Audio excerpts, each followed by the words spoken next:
Billy, though, the one thing that I've noticed that I've seen you on a lot of shows over the last handful of years is you're a good podcast guest. Yes. Okay. So I don't just mean like you have information. Do you understand what I mean when I say you're a Oh, good guest? suck at hosting. I know that. It's that wasn't the implication, by the way. I've naturally just known that. It's one of these things. Like, I like when people ask me the questions and I can answer the questions. But if I'm framing it and organizing it, I just don't feel like I have a good flow when I'm hosting. And by the way, okay, so I struck on something here because that was not what I said. Was that but yes, these are two different skills. There's podcast guest and there's podcast host. But I just meant that when you're on a podcast, what I think that a lot of people, because a lot of guys have a lot of great information, everyone has different styles of delivering that information. But the reason, Billy Muzio, I think that you are an elite level, a podcast guest, PG1, you're a top, is because you have patience, you're generous, and you understand the nuances of podcast conversation. You must listen to a lot of podcasts, I'm assuming. I used to listen to a lot more than I listen to now. My schedule does not permit it as much, but I do like to listen to a lot of podcasts. I like to see what people are doing, to get the nuances, and just to understand kind of how people like to flow during their shows. And it's something that I've really kind of been intrigued by over the years because everyone does it a little differently. And I appreciate that we all have this impatience, this impulse to say what this is my take, and now it's your turn to take. Now it's my turn to take. And from listening to a ton of fantasy football podcasts, right? Joe Rogan, all everyone's podcast. I just think, and again, you have to do it so many times to really figure it out. And I just think that that's what it is. It's just being generous with the person you're with and figuring out what that all is about. And especially a lot of times you're having podcast guests on your show on Player Profiler Network. I mean, you do The Dominator, you have First Class Fantasy, you have all these different shows you're involved with, and you're dancing with a new partner every time. Yeah, it's fun though. You get a different perspective. I always say iron sharpens iron. You get to be able to, understand and break down different scenarios with people. Maybe they see something in a different light than you do, and it helps you kind of understand that situation a little bit better. It kind of opens up a different narrative. And I think that we get stuck in these narratives all the time. And I do it myself. And, it's everyone does it. And then sometimes we're wrong, sometimes we're right, but it helps you at least see things from a different angle to maybe reconsider your stance and maybe help your valuation of the player. Yeah, absolutely. And what we're going to do today on this video, at some point, I don't know when we're going to do it or how we're going to do it, but you do projections for Player Profiler, and a little bit, and you've won some projection contests. So I am curious. You must see guys that you're ranking and that you're putting in projections that it's so obvious to you. You're ready to fire them up the rankings at some point. So a couple things have to happen. So you're being responsible. You understand that people are drafting at different times and a certain players given the ADP. So we're going to try to identify a few players that it's easy to see, or we're going to lay out the case of how they could just skyrocket up your rankings. Does that sound like a worthy exercise? Oh yeah. This is right up my alleyway. I love this kind of stuff. Yeah. So before we do that though, you play a lot of high stakes fantasy redraft. You play a lot of best ball. You're involved in content creation. What do you think is one of the biggest mistakes that even experienced high stakes or redraft players make that they need to be careful of in 2023? I'm saying this for my own good as well. We just get stuck, back to the narrative piece. We get stuck in a narrative. We get stuck into a ownership that we don't like a certain player or we don't like their scenario. And what if we're wrong, right? We have to account for the fact that we could be wrong. Prime example last year was Josh Jacobs. I did not own a lot. I did not like Josh Jacobs. I did not like the situation that he was in. We had McDaniels come over from the Patriots offense, who had always seen a 3 or 4-headed monster in the backfield. Everything they signaled in the offense was that they were going to use a 3-headed backfield, right? They brought in Amir Abdullah. They drafted Zamir White. They brought in Brandon Bolden. To me, it sounded like, they signaled that they were going to be utilizing a bunch of heads in this backfield. So I moved them down my rankings to RB25, which, as we know, was extremely wrong. And I continued to pass on him even in late rounds when he was going in like round 7, round 8 at times. And I continued this narrative that I didn't want to have a piece of this, RBs by committee. And I said, I'm not going to do it. And I think the only few shares I had were drafts I fell asleep in, and I auto drafted them because I draft every single night. And literally I fell asleep in the middle of the draft, and it was like, midnight my time. And, that team ended up going to like the finals. It was this Henry Josh Jacobs stack that I would have never built in my life. And it just shows you that we're wrong sometimes, and we have to be willing to take players that we don't want. And so this year I'm forcing myself to take players I don't like and build teams around players that I don't necessarily like, or maybe that I have a tier below. Because when we really talk about tiers and we really talk about projections, what is it really? 10, 15 fantasy points separating these tiers? And in the grand scheme of things, that's 1-2 touchdowns, right? And we're at 1.5, and right, a couple catches, whatever it may be. And so I think we have to be willing and able to accept that we're wrong in situations, and we need to build teams in that scenario to say, what if? Yeah, and I think that the better players, like you always say, like fantasy football is a lot of luck. I mean, I've lost to like biggest donkeys in like office leagues and things like that. But what really separates it is what you just said. Is understanding the tiers, understanding, it's not about player takes. It's about just really examining where the market is going. And you brought up something interesting there about Josh Jacobs, but just looking back, and you made me think about it, because I think that a lot of fantasy analysts were out on Josh Jacobs, and the market was too. But even when you remember when he played in that first preseason game, yeah, everyone was like, "Oh, that's the nail in the coffin." Yeah, right. So what is it that you could have avoided? It just, all of the signs were there that Josh Jacobs wasn't a good play last year. What did you miss? Because it wasn't like you missed him; every single person missed it. I think we underestimated the contract year, right? It's something that I usually always bake into my projections, but I didn't bake it in enough with him. And I think that we also look at it and say there was a lot of moving pieces with the offense. Maybe they're going to lean on the run a little bit more. And I think that we needed to make sure that we really look at every angle that we possibly can. And so the one thing I would say is that I don't think it happens again, because everything went wrong for it to go right for him. Everybody got hurt, right? Waller was hurt. We had Renfro hurt. So there was so many outs that he had. I'm a poker player too. So he had so many outs last year because of those injuries that they just leaned into the run as much as they did. I mean, there was that game against Seattle. We had like 300 total yards. He didn't practice all week. And then they hand the rock like 30 something times like that game. Like, come on, like that's just not even smart from a coaching perspective. And so everything literally went wrong for the Raiders for it to go right for Josh Jacobs. I don't think that we see that alignment of the stars again in order for it to perfectly match up. And so I'm not buying where he's at again this year. Again, I'm mixing him into the fold. I'm getting some ownership. I'm diversifying my portfolio more so than I have in the years past, but I don't think I'm going to be drafting much of him again. All right, so let's identify first a player that – give me one player that you believe is destined to skyrocket up the rankings. Now, by the way, skyrocket, just to define what this means, this could mean going from round 3 to round 2, right? Like that's a skyrocket, because those are big choices. The difference between round 3 and round 2 is the same difference between going from round 18 to 12 in my judgment, maybe even more important. So it doesn't matter how big near the top, the smaller jumps are significant, because you only get 3 picks in the first 3 rounds, right?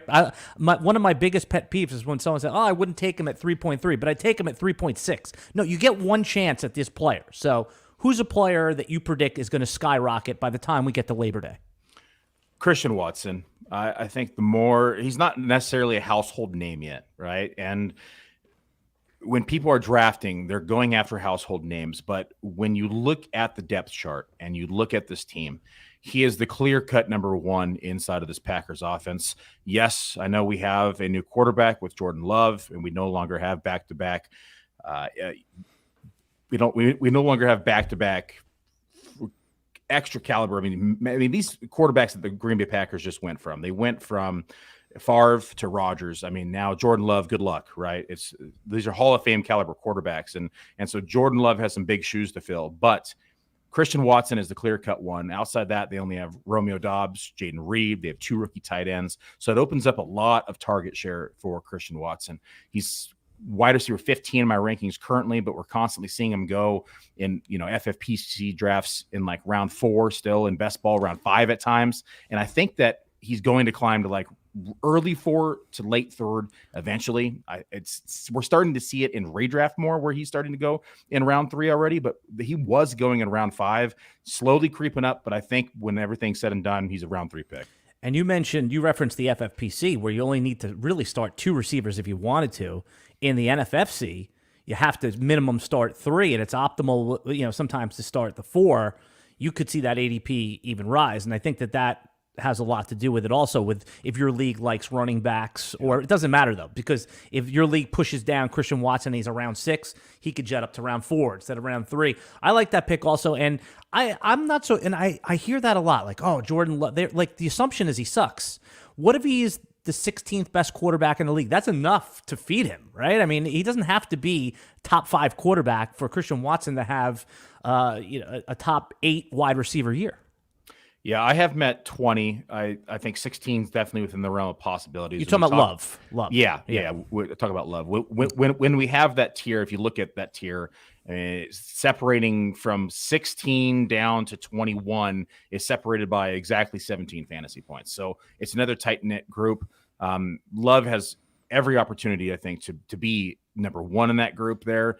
I think everyone is almost interchangeable there, but I think he has the weapons to succeed. I don't think that they're going to be in as favorable of a game script as they have been in the past with Rodgers. And so that's going to benefit the passing game as well. And I think that we're going to see him outperform expectations. And we saw him have a connection last year with Watson in the one game that they played together when they came back against Philadelphia and hit him across the middle of the field, and they lost $250. And and so I think that we see that connection continue. He's explosive. Watson is, I should say. And I think that just these two in general, like my projection is conservative at 22% target share. And I think that we could easily see 23, 24%. And now we're talking about a back end wide receiver 1. And that's just me being conservative in the target share, because I think things get spread around. Inexperienced quarterback, different weapons, dual running backs that have the ability to catch. And so there's a lot of variables here, but I think that Watson has a lot of outs. Let me, you can't say it better than Billy just laid out for Christian Watson, but I'll add just a couple little sprinkles on top, is that football is a small sample size, right, Billy? I mean, a whole season is a small sample size. So if you're going to, if you got a little peek in the mirror of what the Christian Watson, Jordan Love, like you just said, week 12 versus Philly, 4 catches, 10 yards and a touchdown.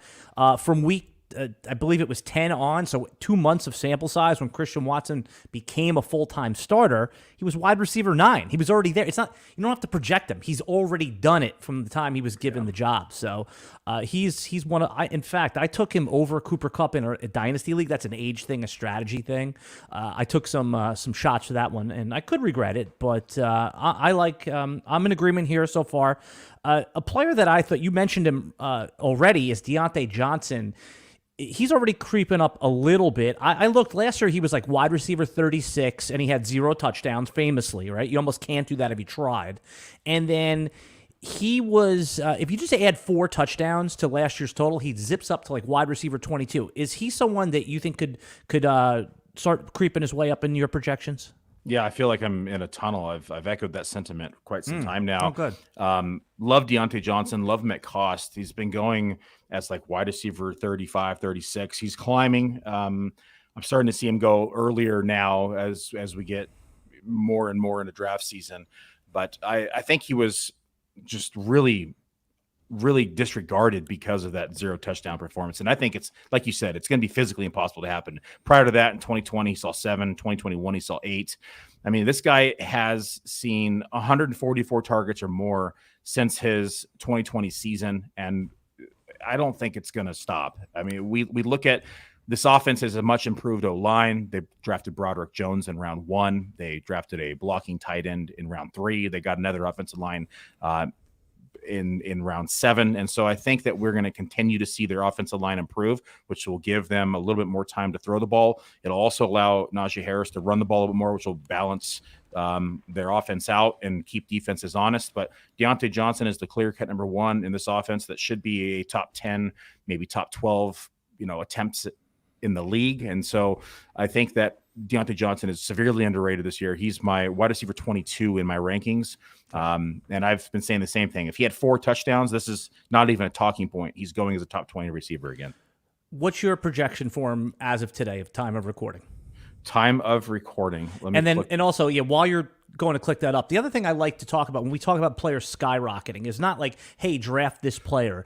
I always want to ask you and follow up the question is, what type of a roster construction would you need, Billy, to draft this type of player? So we already started and we talked a little bit about Christian Watson. Presumably, that would be somebody taking Christian Watson as their second receiver if they've split the first 2 rounds, or if you're doing, you basically, when you're talking about a round 3 pick, you can have any build you want. Maybe he's not the ideal type of player that you want if you're one of these people that likes Travis Kelce in the first round and you're taking a vanity elite quarterback in the second round. Maybe Watson's not the right pick there. Maybe he is. Who knows? So go back to Watson real quick. If you're going to see him in the third round, what type of a roster build do you want to have in your first 2 rounds to feel comfortable with him at the end of round 3? I think it breaks down to how many bullets you have, right? If you're going with 1 or 2 bullets, I think you got to take a little bit more of a conservative approach. But if you're like me and you're mass entering tournaments, I think you can get pretty creative in your roster construction and how you want to utilize him. Like, I'm fine if he is your wide receiver 3 or 4, right? In a tournament build where you're going to punt running back, or if you want to take maybe a conventional approach and you're inside of a 12-man home league, you probably want to get a running back or 2 in there. And so then he's probably going to be your wide receiver 2. And so I think it just depends upon 1, the league that you're in, 2, what type of volume that you play. When we talk about roster construction, there's so many variables, and we talk about, is it tournament? Is it home league? Is it 10 team? Is it 12 team? Is it 14 team? And so this is, I think, a talking point that is so under discussed in the industry, because people will just talk about roster construction and talk about roster construction, talk about roster construction. But for, all of those sitting at home, like, there's so many different aspects that go into roster construction that we have to consider. And so it really depends upon what you want to do and what you're trying to achieve with that team. Are you just trying to win your league? Are you trying to win $1 million? Are you trying to win $3 million? And so when you look at all these questions and you answer those questions, then you have to determine what that build's going to look like. And so I think if we're playing at home, we're playing 12-man leagues, he's your wide receiver 2, he's your wide receiver 3. Really want to get dangerous, he's your wide receiver 4, right? And then you're getting value at running back later. There's so many late round running backs this year that I think that really could be an optimal build, even in a home league, is 4 straight receivers, and then you start attacking the running back position, just because, again, those tiers are so tightly knit together. And we're talking about running backs at running back 20, 21, 22, 23 that all have the ability to be RB 12, 13, 14. And so when we talk about roster construction, we talk about creating the most optimal lineup, there's so many different ways that you can attack it this year, because positions have been pushed up the board, like quarterback and tight end. And so it really opens up the board this year.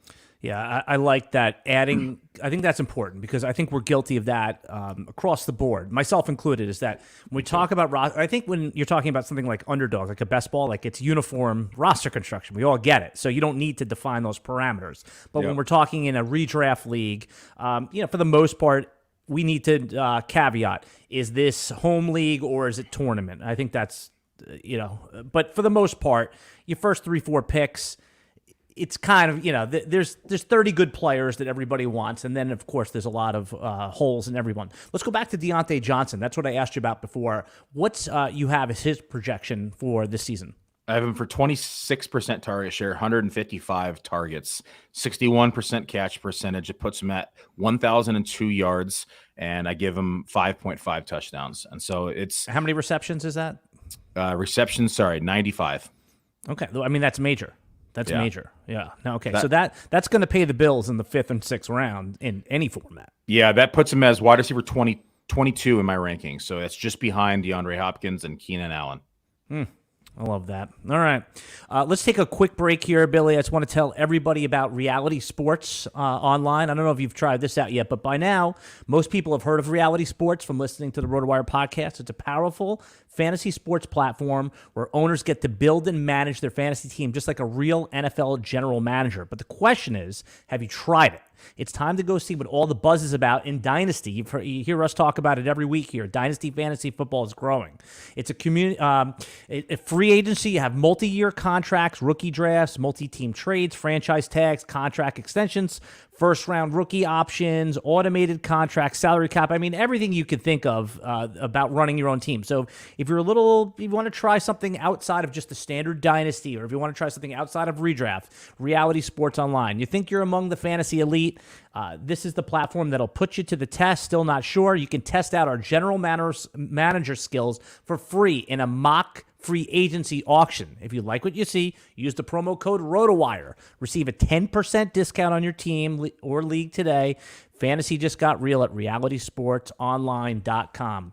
I'm going to check that out. I mean, it'll only take up half of my life, if I do that. Maybe I shouldn't check it out, but I'm okay. Anyone listening to this, go peek out at that website.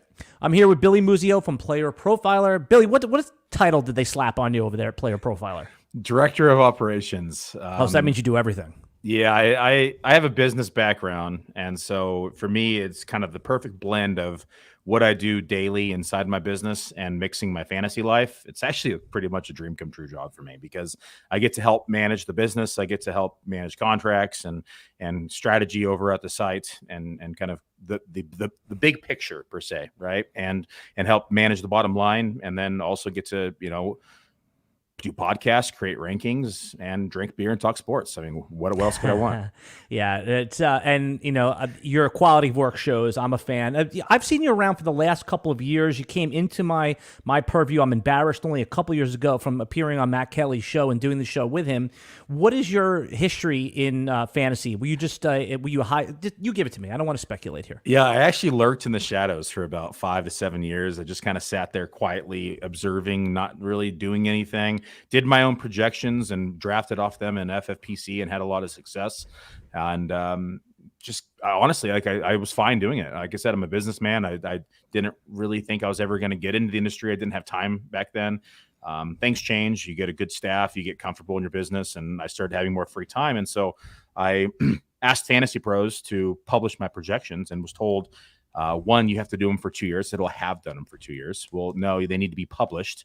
And so I needed to find a site that would actually publish my rankings. And so here I am lurking in the shadows with no followers and not really knowing anybody in the industry. And this was 7 years ago.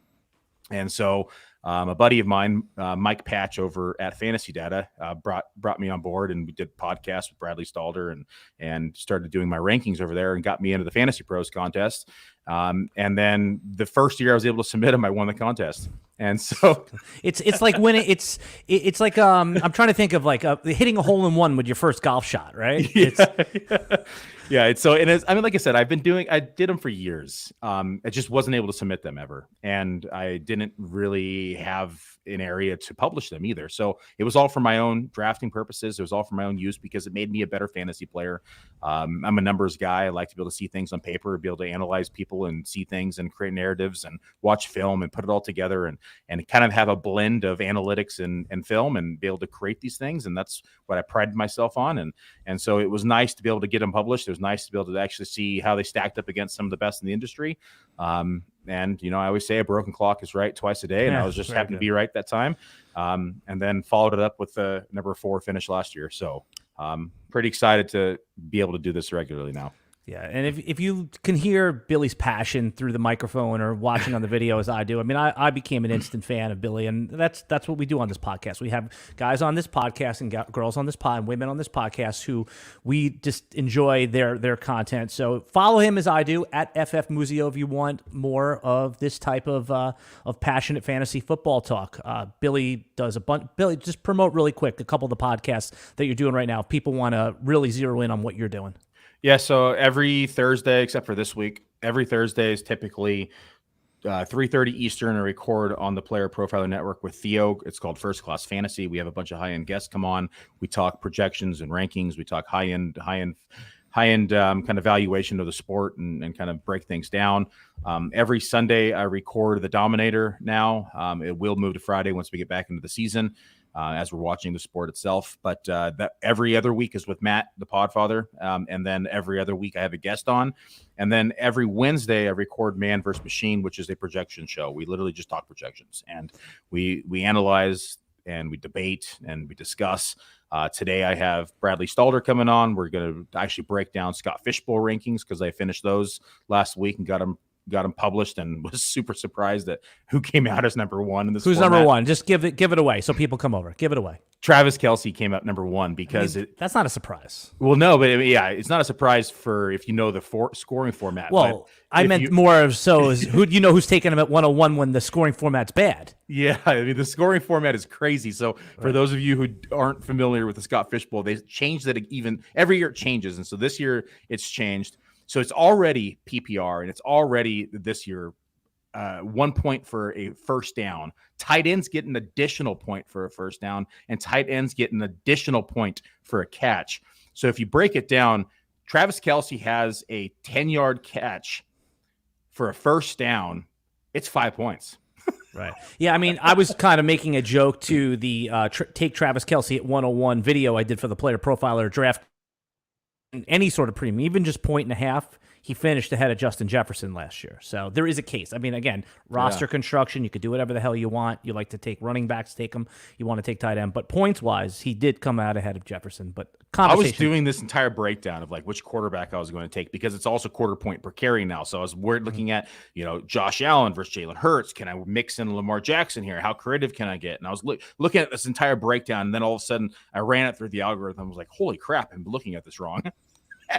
And so I'm like, okay, question answered, because not only does he in this category does exceptional well in first downs and in just total yards and catches. But if you look at the difference, talk about replacement value, right? Replacement value from him to even tight end 2, which is Mark Andrews in this scoring format, is like 200 points. And then we talk about to tight end 3, it's like almost 300 points.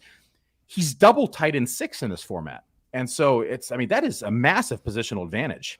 Yeah. And again, that Scott Fishbowl, everybody knows, the charity event. So if you're into that, go check out Billy's podcast. But just circling back now to some of the high stake stuff, or if your home league stuff.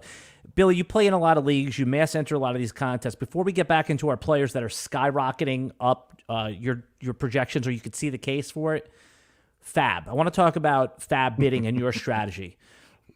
You're in a room to ask about this. Well, first I'm going to ask you to explain that, and also what have you learned from some of the mistakes you made? So, Answer, you have me curious now. Why are you not good at FAAB? Do you always cheap out on FAAB, that you don't give enough, or do you end up overspending by 30% on players? No, I'm dishing out money in FAAB. Me too. Because I'm a firm believer, and I would rather have the player all year than save the money to the end and get 3 weeks or 2 weeks or 1 week out of a player. Okay, so explain what you mean there. So you're heavy in the first 2 weeks. Like those when the best free agents pop up. Yeah. Prime example was Elijah Mitchell, right?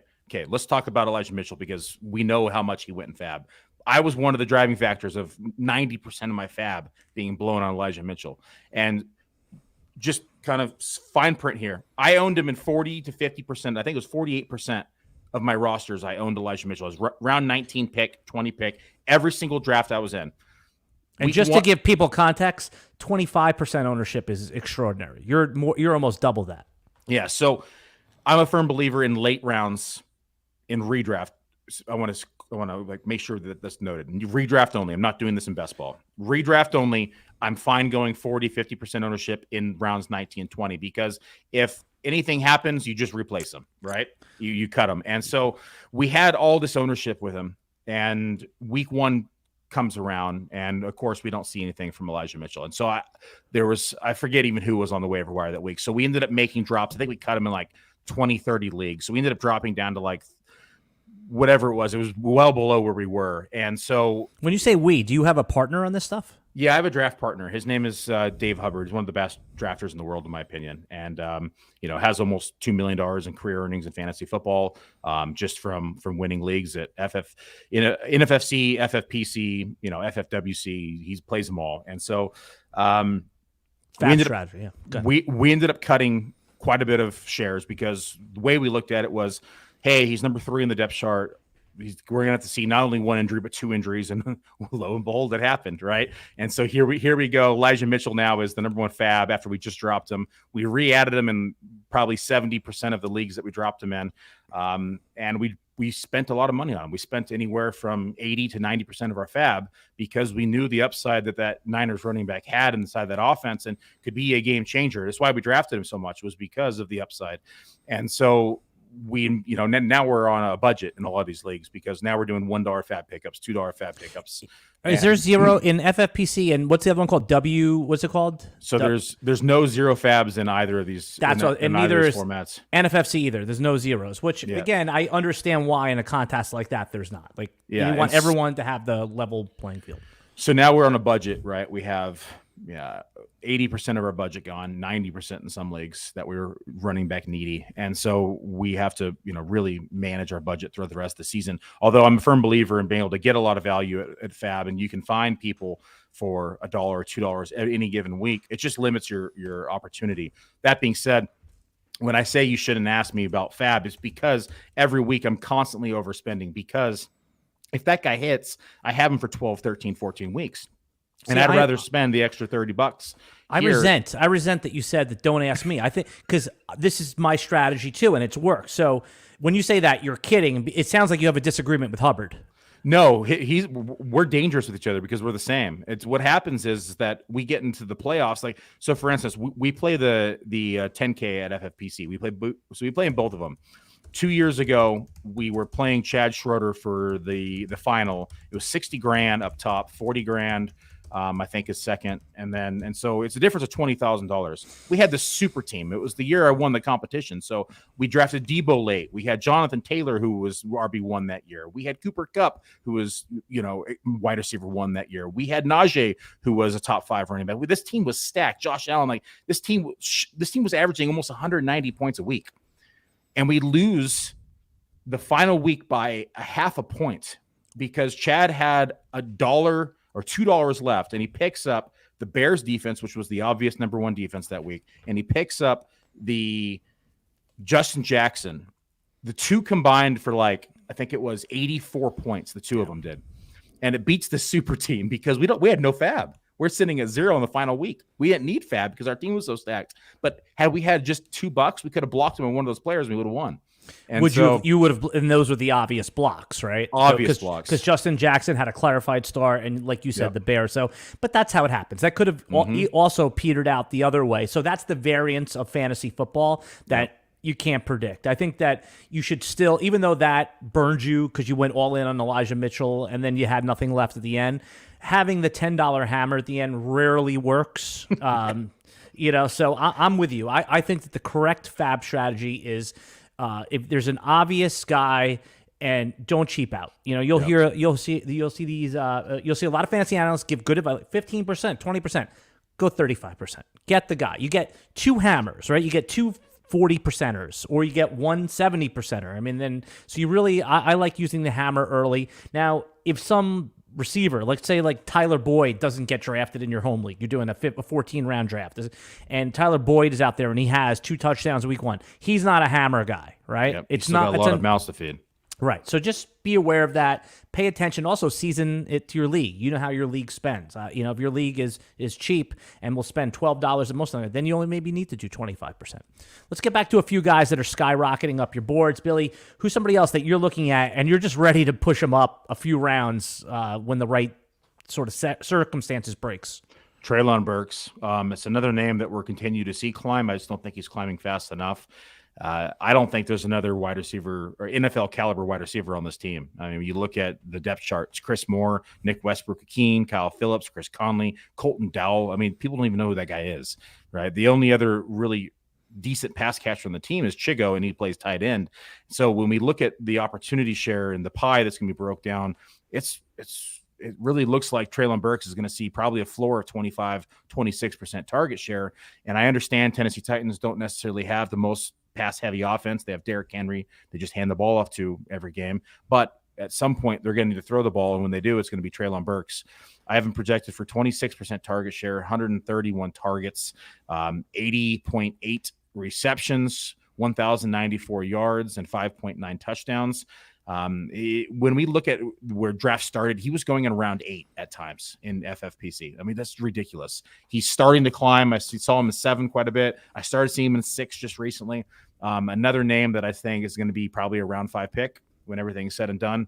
I think he's just going to continue to climb throughout the summer. And so get your shares now. Yeah, I mean, again, we're lining up here. I'm looking for some area of disagreement, but to me, Treylon Burks is almost a stone cold lock to outproduce Drake London. I mean, and I would agree. Who's going, 2 rounds before him at least at this point? Yep. So you just look at their situations. Yeah, Burks is another one that I took early. I backed off him a little bit, but you're right. I mean, how many total pass attempts do you have? If Tannehill stays in, do you have them projected for? Is it 550? Is it less than that? No, it's less than that. I have him for 505 pass attempts, which is... And what market share do you have for Burks? 26% target share. And that seems conservative if they don't sign someone like Hopkins. Okay. I mean, we could see realistically 27, 28, 29% target share is a real possibility inside this offense. So what is it about Burks? Is it because he had a slow offseason last year and he was considered busty? I mean, just get inside the fantasy drafter's head. Why is Burks going in around 7-6-ish right now? I think one was we saw him start off slow. He only played 11 games last year, so it wasn't like he played the entire year and had 800 yards. So I think that was kind of concern number one was, hey, he only played 11 games. Number two, he didn't eclipse 500 yards last year, and really air yards only saw 658. So there's some analytical concern from his overall performance, and we tie it to the offense, right? It's a low pass volume offense. It's a run first offense. And we're going to see Derrick Henry dominate touches again. And I think that's probably the biggest concern. That being said, I don't think that we are going to see them in favorable game scripts as frequently as they got pretty lucky last year. I mean, the defense was a little bit better than we expected. They were in some more favorable game scripts than we expected. And so they continue to just run the ball. And I think that we can expect some of those game scripts to flip this year where they're going to have to pass the ball a little bit more. And so I think that'll benefit Treylon Burks because like we just mentioned, there's nobody else on this roster that's really even worth mentioning outside of, Chigo in the passing game. And I think the last piece that was a little bit concerning was that even when he was on the field, we only saw 70% route participant. Wow, I can't even say that word. Come on, today. This is an SAT word. Go for it. But try it again, Billy. Let's try it again. Route participation. See, that's all you needed. You needed a good laugh to get it in. That's it. I stumbled on that one. This is dating us a little bit, but it's like when you remember when the CD player would skip, you just have to smack it on the side, and it would go back. I mean, or the TV, that's what I just did to you. Or the video game, you blew in the video game. Yeah. I mean, but that's what I just did to you, and you just spit it out. It came beautifully. Yeah. There's definitely some concern, but everything said and done, volume reigns supreme in fantasy football, and we can expect him to see the volume this year. There's nobody else here that's even going to remotely close eat into his opportunity share in the passing game, and I think that the game scripts are going to favor the passing game a little bit more this year. I still have them projected for bottom 3 in the league in pass attempts, so 26% of that is, take it with a grain of salt, but nonetheless, still the number one option on his team. Yeah, we've talked about a lot of wide receivers, and we can continue on with the wide receivers that are going to move up, but the running backs, usually they move up based on injury, right? It's like, or something, a long breakaway run in the preseason.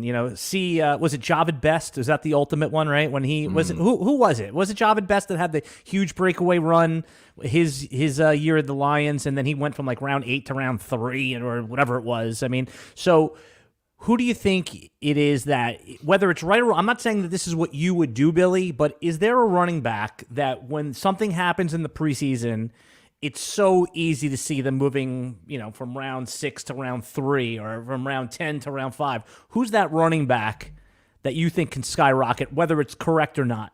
DeAndre Swift. And I think everyone knows that this kid is just uber talented. I mean, he just has not been able to stay healthy and has not been able to stay on the field. And so when we look at his opportunity share last year, he only saw 36.9% opportunity share. There was games where he was being outsnapped by, the RB3 at times. Oh, Reynolds, right? Yeah, Reynolds. I mean, I think it was, was it Justin Jackson? I forget who else was there. Yeah.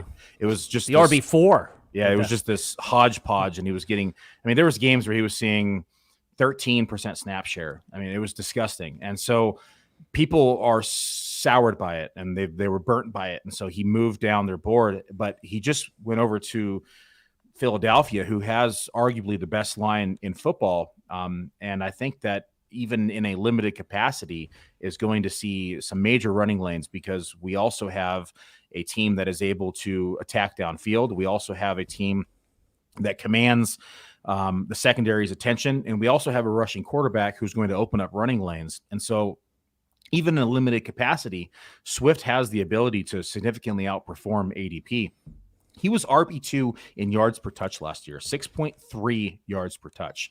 That is massive. I don't think. What is that? So what does that measure? That measures any reception or carry, right? Correct. And so, I mean, every time he touches the ball, we're saying he's going to get 6.3 yards. Right. So you give it to him twice, you have a first down. Exactly. And when we look at that from a fantasy perspective, every 2 touches is 1.6 fantasy points. And so if he's only getting even 13, 14 touches a game, that's not great, but I mean, he's still going to be producing flex value there, even on the low side. And so if we can get him closer to that, and that's without a touchdown, if we can get him closer to that 20 touches a game, whether it be, in the passing game and on the ground, we're talking about a floor of 10 points without a touchdown. And so I think I really like his upside in this offense. We know this is an offense that's going to be near the red zone. Swift also a massive, breakaway runner. We saw 8.1%, which was RB5 in the league. And so he has the ability to take it to house on any given play. And I really like the fact that he's here in Philly now. And the reason why I'm going to say he could shoot up draft boards is because the reason that's holding him down right now is because of the RBBC that Philadelphia always utilizes. We know they have Gainwell, we know they have Scott. They went out and they signed Rashad Penny. We all know that Rashad Penny is not the model of health. And so if we see anything in preseason that would allow, or clarity, and we see that Penny gets hurt, or what if they cut him because his contract is minimal? So there's a real opportunity they cut him. And if they do cut him, that leaves us now with Gainwell and Swift. And Swift is going to skyrocket. Yeah. It Penny's contract being low would be almost a reason to hold him. There's no cost to holding unless you need a roster spot. But, Penny and Swift do 2 different things, right? So you almost think like DeAndre Swift's 15 touches a game, that's like perfect for him. You don't want him to have 19, 22 touches because then he'll be out for 3-4 weeks. Even at Georgia, he was a low, touch count guy. Swift is someone I've stayed away from. Maybe there's a little bias in there, but when we say skyrocket, he's going in around 6-ish right now. Would you say that's 7 at FFPC now? Okay, so and that's a running back thirsty format. Where do you think is if all this comes true? Where do you see him going on Labor Day? 3-4 turn. 3-4 turn. Interesting. Yeah. All right. I mean, we're talking about if he, like I said, if he's given the opportunity of the 18, 20 touches a game, if he's given that opportunity, in my opinion, he has the ability to finish as the RB1 in fantasy football just because of his upside. It's going to break down to health and how much he can stay on the field. If you enjoy videos like this, everybody, enjoy player discussion on where the projections are going, consider hitting that like button. Leave us a comment as you're always doing right there, and we appreciate the chat there. But hit the like button. Let us know. That lets us know that you want more stuff like this. And also, right now, RotoWire, I always say, Billy, the best fantasy players subscribe to multiple draft kits. I'm a paying subscriber of the Player Profiler draft kit that you guys just dropped right now. But if someone wants to take a peek at the RotoWire draft kit, we're going to let you see it for free for 2 days. You can see it right there on the video screen or in the video description below. Just go to rotowire.com/pod, P-O-D. Just put in your email and the paywall unlocks for 2 days. There's no credit card to put in, nothing to cancel. If you don't like what you see after 2 days, it just goes away. If you like, you can subscribe in earnest. So I'm talking with Billy Muzio, Director of Operations. Wow. That's my old job over at Player Profiler. But what's the biggest pain in the ass thing you have to do as Director of Operations? I know you like everybody, you like working with everybody. That's not what I mean. But what task is just like the one you least look forward to running all the business operations right now at Player Profiler? It's probably answering all the customer support emails. Some of them are just like, really? Give me an example. Oh man, of one that's maybe not just like an annoying one or repetitive one. Give me something. Like a guy wasn't able to get access like the rankings and said he had the subscription. I had to ask if he was logged in, and he was not logged in. Right? It's like, yes, you got to log in to view those. What? So we have at RotoWire, we have so that became such a tedious task that you're talking about. Yeah. It's its own job. We have literally they hired a person. Now RotoWire is a legacy company. It's been around since the late 90s. So they allocated one person literally to answer all of those things. You are doing it in addition to all the other operations. I do not envy that.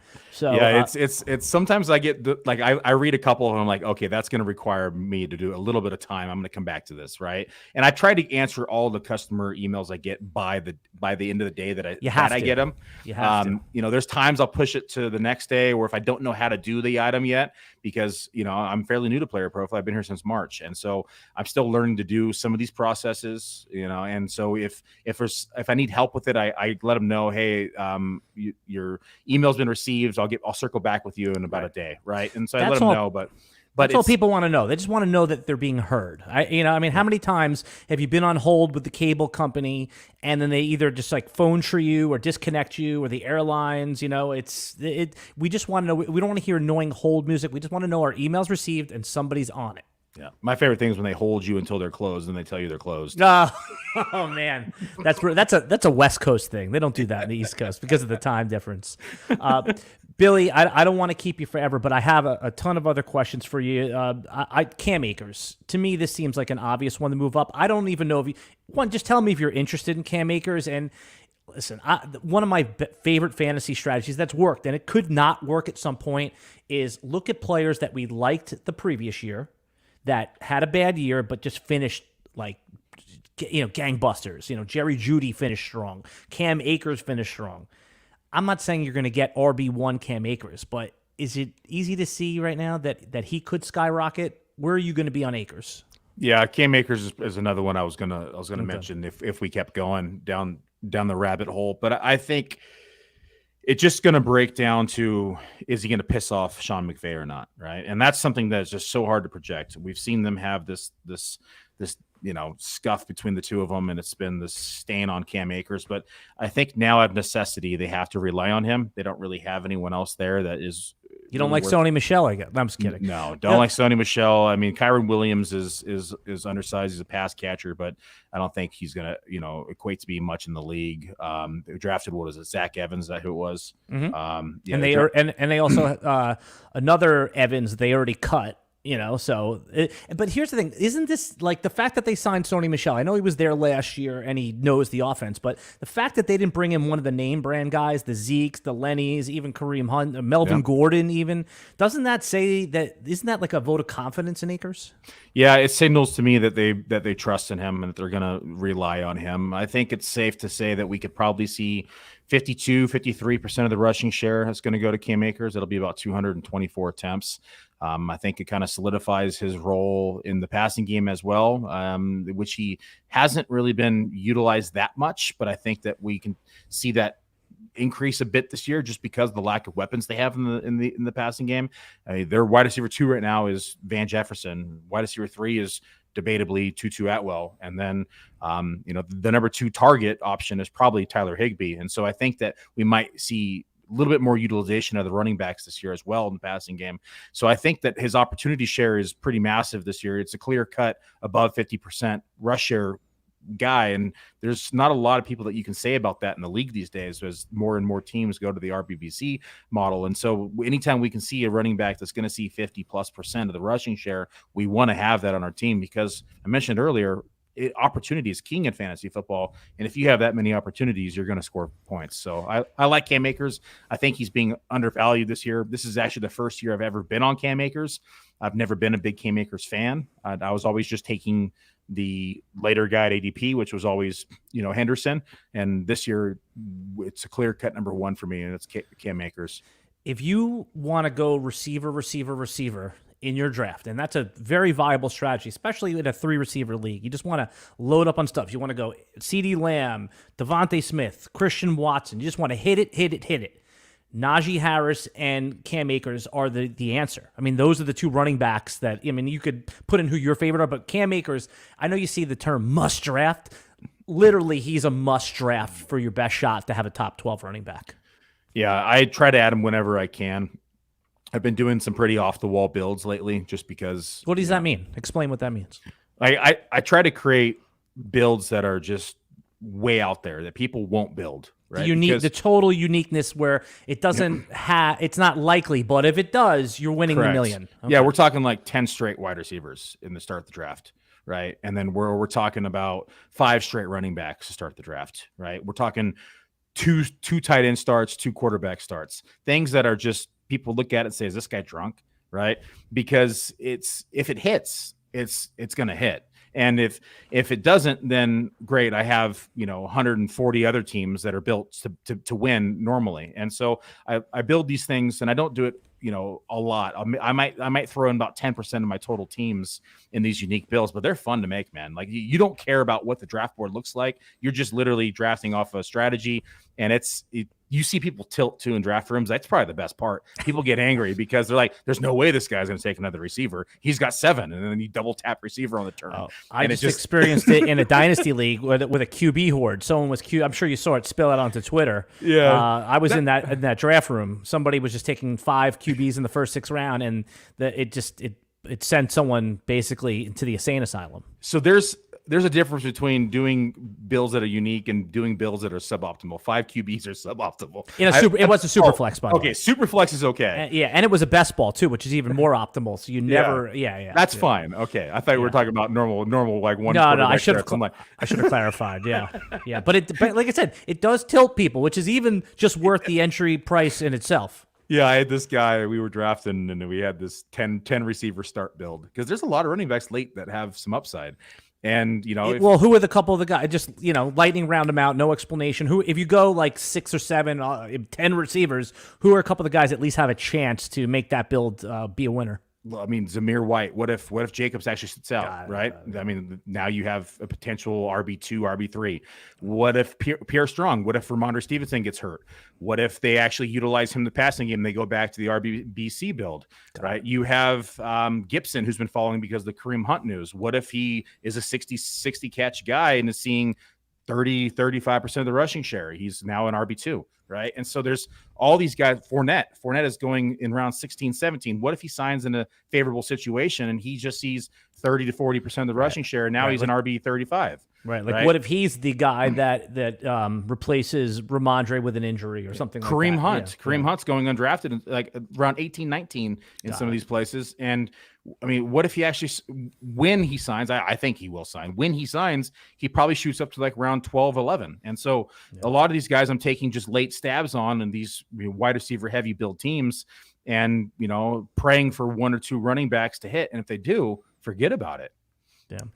Every year, the team that has the biggest advantage in your league is the team that identifies like QB8 or later that finishes as QB2 or 1 every year. It's Lamar Jackson is the best example recently. Jalen Hurts last year, even if he was QB. I mean, so it happens every year. It's going to happen this year. Mahomes, if you were to bet Mahomes versus the field to finish as QB1, you take the field. It's just a lock-in bet. But who is that QB this year in the high-stakes streets, in your home league, in your office league, single quarterback that you clearly see not being drafted in the top, of the elite tier is 8, if I have it. It might be 7 for you, it might be 9 for you. I have no idea. But who's that one that's going QB 14, QB 18 that literally is going to have a shot to be in that top 5 at the end of the season? Quarterback 14 through quarterback 18. It could be quarterback 13 if you want. You know what I'm saying? Like, who's the one that if you're not playing the elite quarterback game and you're not taking Lamar Jackson in round 4 or it's Justin Herbert in 5, who's the one that's right now? I mean, even if it's obvious, Billy, like there's one every year that does it. Yeah, for me, it's Russell Wilson this year. He had just a horrible year last year. I'm going to chalk it up to Hackett not being able to hack it on the Denver Broncos, and so very good. I like a good pun. Yeah, it's very punny. It's Russell Wilson, we've seen him do it before, right? Consistently a quarterback one in this league. Gets Sean Payton. We know that, he had the blessing of Drew Brees and being able to be tied with one of the better quarterbacks in history. And so I think people may look at that and say, oh, Payton is a little overvalued, but he did get the most out of a lot of the players he was with throughout his career. And I think that he is going to be able to unlock Russell Wilson again and kind of get him out of this negative mindset. They have Lombardi, and Lombardi is going to get the most out of the receivers. I mean, he's always favored the ex receiver. We saw career years come out of Michael Thomas. We saw career year come out of Mike Williams. And so I think that we have a really good shot at this offense, really surprising people. People forget that Javonte Williams is recovering from injury, and we're probably going to see a pretty pass-heavy offense to start the season, the first 4 to 5 weeks, in my opinion. And so that's going to get Russ cooking. And if Russ continues to cook, I don't know how much that philosophy changes throughout the rest of the season. So there's a real opportunity where Russell Wilson is in a very pass-heavy offense with Jerry Jeudy, Cortland Sutton, Greg Dulcich. Don't forget they drafted Marvin Mims. They still have Patrick and Hamler. So there's a lot of pieces to like inside of this offense. Russell Wilson still has the ability to run the ball. I mean, we know he's running less and less throughout his career, but I still think he has the opportunity to finish as a quarterback one and potentially a top 6 quarterback. I have him as quarterback number 11 inside of my rankings right now. And you're the high man. You're the high man. And I'm the high man. Yeah. And just to add one thing, because you outlined it perfectly there, Billy, is that week 16, 17, and 18, Russell Wilson, quarterback 3, I think he was. He was quarterback 2, if you count week 16, 17, 18. So we just talked about, or I mentioned good finishes. As soon as they got rid of Hackett and, somewhere around there, Russell Wilson took off. All right. Last question for you, and I didn't prep you for this one, so if you don't have an immediate answer, I'll fill the dead air here, Billy. But real NFL, if you were made the Commissioner Billy Muzio, and you could change a rule that you would like to see, I mean, it could be nonsense, it could be real. Is there ever a real NFL rule that you think needs changing that might make the game better, the viewing experience better? Is there anything off the top of your head? And I know that's a tough question when I didn't prep you. Oh, I got one. Quarterbacks need to be able to be hit. You need to be able to hit a quarterback. It changed the game so much. Now that you can't touch players, you see roughing the passer penalties that change games now, and it just angers me. Like, he just laid his hands on him where he fell on him with his weight, right? This is ridiculous. Like, if you're playing football, you need to be able to take a hit. And I think that, what was the joke? I think it was Joe Montana saying he wanted to come out of retirement because now he could play until he was 70 because people can't touch him. Right. And it's the same thing Jordan said. He said he'd be averaging 40 in today's game where, everything's a foul. Yeah. And so it's the thing is, like, the game's gotten a little soft, and I understand it's for the safety of the players and everything that's happened with Billy, I'm going to stop you here. It's not for the safety of the players. It's for the TV ratings, because if Patrick Mahomes is injured in a playoff game and he's not playing, TV ratings not as good. So let's not say it's about player safety. It's about money for advertising, for viewership. Yeah, I think there's so many different ways that you could label this, but either way, I think it's weak, man. Like, I want to see teams get fighting in the trenches. I want to see teams battling it out. I want to see a big hit that causes a fumble that is not going to be called as roughing the passer, because those change games, and that's what changes. It changes the league overall, and we look back to where people were getting hit. Quarterbacks weren't taking as many chances now. Now they're having to really look downfield, doing quick passes. They're not going to just sit back in the pocket as much, because now they know that it's flag football and they get touched, they're down, right? I want to see hits again. Yeah, no, that's good. Bring back, decapitations. I mean, it's like, it's the reason why boxing doesn't, fighting sports do well in normal, but in the Olympics, when they're wearing headgear and these giant gloves that nobody watches. It's the same principle there. People want to see, this ballet of violence, it's like beautiful violence in a way. And I'm with you there. The one rule here, I've said it on this podcast before, I'm curious of your reaction, is if a team has the ball on, like, say, their 6-yard line, Billy, right? Their own 6, they're pinned, and they get a holding call. What's the penalty? It's half the distance to the goal. Right. Bullshit. No half the distance. What I want to do is take the 10 yards and move the first down marker back 10 yards the other way. No half the distance. Make the distance further, because now the holding penalty is only a 3-yard penalty. Yeah, a holding should be 10, so move it the other way. Are we down with this? Put me on the 1-yard line, and the whole line's holding. right, exactly. So move the first down marker the other way. That'd be interesting. Right. I mean, maybe there's like inside the 5 you do that maybe. So it just because the penalty is not significant enough. So that's the other one. Billy Muzio, you're generous with your time. I enjoy following along. Everyone should follow Billy at FF Muzio. Check out Player Profiler and all the podcasts that we reference. All the links will be in the video and audio description below. And we will be back. We might miss a week next week. We're back in 2 weeks because RotoWire is headed to Las Vegas for our annual trip at the Circus Sports. If you're down in the Las Vegas area, let us know. We'll do the best we can if you come by Circa to say hello. But other than that, follow Billy, and we'll be back next week with another RotoWire Fantasy Football